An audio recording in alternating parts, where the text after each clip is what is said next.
Assalamualaikum warahmatullahi wabarakatuh. Perkenalkan, saya Gali Aji Chandra Wijaya, semester 4 penyuluhan pertanian berkelanjutan. Di video kali ini saya akan membahas dari mata kuliah pemberdayaan masyarakat dengan judul materi penerapan metode pemberdayaan dalam penyuluhan pertanian, di mana metode pemberdayaan ini ada 6 submateri. Yang pertama ada kegiatan identifikasi keadaan, potensi, dan masalah secara partisipatif. Yang kedua, kegiatan penyusunan strategi dengan SWOT. Yang ketiga, kegiatan penguatan atau pelatihan, kegiatan pelatihan. Yang keempat, ada kegiatan pelaksanaan hasil pelatihan. Yang kelima, kegiatan pendampingan dan pemandirian. Dan yang terakhir, kegiatan evaluasi pemberdayaan. Selanjutnya kita akan memasuki pada submateri yang pertama, yaitu kegiatan identifikasi keadaan, potensi, dan masalah secara partisipatif. Kegiatan ini dimaksudkan agar masyarakat desa mampu mengetahui keadaan, potensi, dan masalah pada desa Pandansari. Pendekatan ini dilakukan secara partisipatif. Berikut hasil dari kegiatan identifikasi pada desa Pandansari, yaitu yang pertama ada keadaan sendiri, ada keadaan fisik, keadaan ekonomi, keadaan sosial, lalu potensi dan masalah. Pertama ada keadaan fisik. Desa Pandansari merupakan kawasan potensial untuk dikembangkan menjadi daerah pariwisata yang mampu memberikan kesejahteraan kepada warga desa. Namun berbagai aspek yang terkait dengan sarana, prasarana maupun kinerja inovatif belum memadai. Karena itu perlu menjadi perhatian khusus bagi pemerintah daerah maupun institusi terkait yang memiliki otoritas dalam mengembangkan wisata daerah tersebut. Yang kedua adalah keadaan ekonomi. Mata pencarian masyarakat Pandansari berbagai macam, tetapi mayoritas penduduk bermata pencaharian sebagai petani. Keadaan ekonomi di desa bisa dikatakan bergantung pada kegiatan usaha tani. Kelas ekonomi masyarakat tergolong kelas ekonomi menengah karena dalam usaha tani tidak selalu berhasil mulus. Dengan ini perlu adanya pemberdayaan yang dilakukan oleh penyuluh binaan setempat dalam untuk mengatasi permasalahan hasil. Selanjutnya ada keadaan sosial. Keadaan sosial di desa Pandansari masih erat dengan adat istiadat, kebiasaan, dan norma yang masih berlaku, seperti gotong royong. Proses sosial terjadi berdasarkan interaksi antar individu. Norma yang berlaku di masyarakat menjadi hal yang penting dan harus dilakukan oleh masyarakat. Gotong royong masih melekat, seperti perbaikan sementara jalan untuk akses kendaraan, pemanenan hasil kentang, sehingga terciptanya suasana bermasyarakat yang tentram dan damai. Lalu ada potensi desa Pandansari. Potensi yang dimiliki oleh masyarakat desa Pandansari adalah: 1. Mempunyai lahan yang luas untuk lahan pertanian. Kedua, sudah adanya fasilitas umum seperti masjid, sekolah, balai desa, dan kantor desa. Yang ketiga, adanya lembaga dan kelompok masyarakat yang sudah terbentuk seperti PKK, Karang Taruna, LPM, dan kelompok tani. Dan yang selanjutnya, adanya kelompok tani yang sudah terbentuk dan aktif. Di sisi lain, setiap desa pasti memiliki kendala atau masalah masing-masing.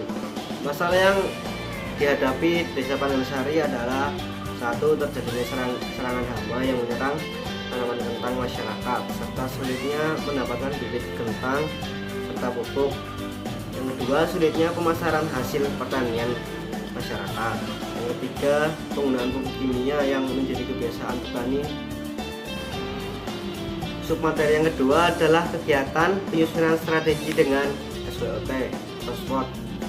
Potensi dan permasalahan yang telah dipaparkan kemudian dikelompokkan pada kegiatan faktor-faktor SWOT, yaitu menjadi faktor internal dan faktor eksternal. Pengelompokan faktor-faktor tersebut bertujuan memudahkan dalam menganalisa data untuk mencari jalan keluarnya. Pengelompokan faktor-faktor tersebut itu sebagai berikut. Yang pertama ada faktor internal yang terdiri atas kekuatan dan kelemahan. Kekuatan itu sendiri adalah memiliki lahan yang luas, poktan dan gapoktannya aktif, pengalaman petani yang luas, dan dukungan dari BPP. Sedangkan kelemahan itu sendiri terbatasnya jumlah penyuluh. Yang kedua, sarana prasarana kurang memadai. Lalu memasuki faktor eksternal yang terdiri atas peluang dan ancaman. Peluangnya tersendiri ada pertama dampak petani, pengembangan usaha tani pada komoditas kentang, ketiga pengembangan teknologi pertanian. Dan ancamannya itu ada partisipasi petani kurang merata, yang kedua bantuan kurang merata, yang ketiga keterbatasan modal. Submateri yang ketiga ada kegiatan penguatan atau pelatihan. Kegiatan penguatan atau pelatihan Desa Pandansari ini memiliki tahapan, yaitu satu, identifikasi kebutuhan, di mana kebutuhan untuk mengatasi permasalahan yang ada di Desa Pandansari, seperti meminimalisir penggunaan pupuk kimia pada tanaman. Lalu yang kedua, partisipasi masyarakat dapat memberikan kontribusi yang dapat digunakan sebagai informasi atau data dalam proses perencanaan sehingga dapat memberikan gambaran dari berbagai aspek. Yang ketiga, kegiatan yang melibatkan berbagai pihak atau stakeholder yang dimulai dari penjajakan kebutuhan atau permasalahan dan potensi sampai dengan penentuan dan perumusan tujuan yang diharapkan. Lalu submateri yang keempat ada kegiatan pelaksanaan hasil pelatihan. Kegiatan ini berisi tindakan aktualisasi yang berkesinambungan antara masyarakat desa dengan penyuluh. Kegiatan pelaksanaan ini sebagai berikut. Yang pertama, pelaksanaan kegiatan pelatihan sesuai yang telah direncanakan. Yang kedua, membentuk kelompok untuk mencapai tujuan. Yang ketiga, masyarakat memegang kendali atas pemanfaatan sumber daya yang ada. Yang keempat, menyediakan sumber daya. Selanjutnya, submateri yang kelima ada kegiatan pendampingan dan kemandirian.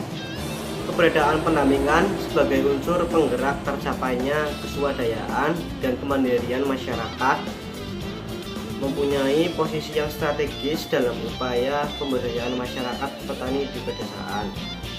Gerakan pemberdayaan berangkat dari kondisi ketidakberdayaan masyarakat untuk memperjuangkan hidupnya ke arah yang lebih baik. Sebagai fasilitator, penyuluh wilayah binaan atau WKPP membantu masyarakat untuk menetapkan tujuan pencegahan penyalahgunaan pupuk dan pestisida. Penyuluh memfasilitasi atau memungkinkan masyarakat agar mampu melakukan perubahan yang telah ditetapkan dan disepakati bersama. Dan submateri yang terakhir ada kegiatan evaluasi pemberdayaan. Evaluasi bertujuan untuk mengetahui apakah program itu mencapai sasaran yang diharapkan atau tidak. Evaluasi lebih menekankan pada aspek hasil yang dicapai, memperoleh informasi yang tepat sebagai bahan pertimbangan untuk mengambil keputusan. Dari permasalahan desa ini atau penggunaan pupuk kimia, dilakukan pelatihan dan evaluasi yang dilakukan masyarakat. Yang pertama, tergeraknya masyarakat dalam berpartisipasi memberdayakan desa dengan menggunakan pupuk organik. Yang kedua, meningkatkan kemandirian kelompok yang ditandai dengan makin berkembangnya usaha produktif anggota dan kelompok. Sekian pemaparan materi dari saya, semoga bermanfaat. Kurang lebihnya mohon maaf. Wabillahi taufiq wal hidayah. Wassalamualaikum warahmatullahi wabarakatuh.